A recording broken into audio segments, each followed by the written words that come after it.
हरियाणा में फिर आ गया है चुनाव, बहुत बड़ा चुनाव, एक ऐसा चुनाव जिस पर अब सबकी निगाहें हैं।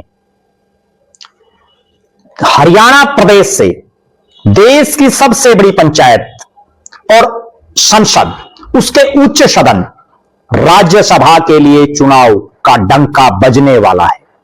इस चुनाव में भले ही प्रदेश की जनता खुद वोट नहीं कर सकती, लेकिन जनता ने जिनको चुना है वो वोट करेंगे, यानी विधायक चुनेंगे राज्यसभा के सदस्य। किसी भी समय इस चुनाव की घोषणा हो सकती है। हरियाणा प्रदेश की 5 में से 2 राज्यसभा की सीटें अभी खाली होने वाली हैं।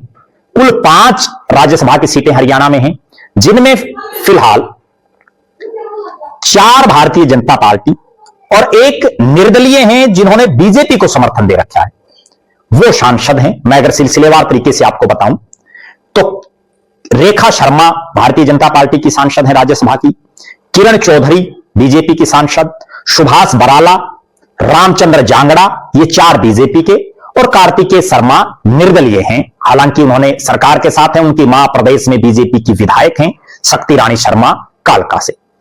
अब इन 5 में से 2 का जो टेन्योर है वो पूरा होने वाला है।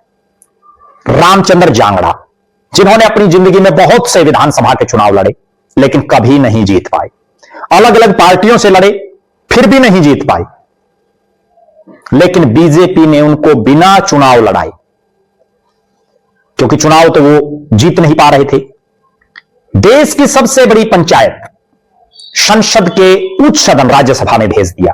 अगर लोकसभा में लड़ाते तो क्या पता वहां भी हार जाते, इसलिए उनको राज्यसभा में भेज दिया। अब उनका कार्यकाल 9 अप्रैल 2026 को समाप्त हो जाएगा। दूसरे किरण चौधरी, जिन्होंने लोकसभा चुनाव के बाद कांग्रेस छोड़कर के भारतीय जनता पार्टी ज्वाइन की।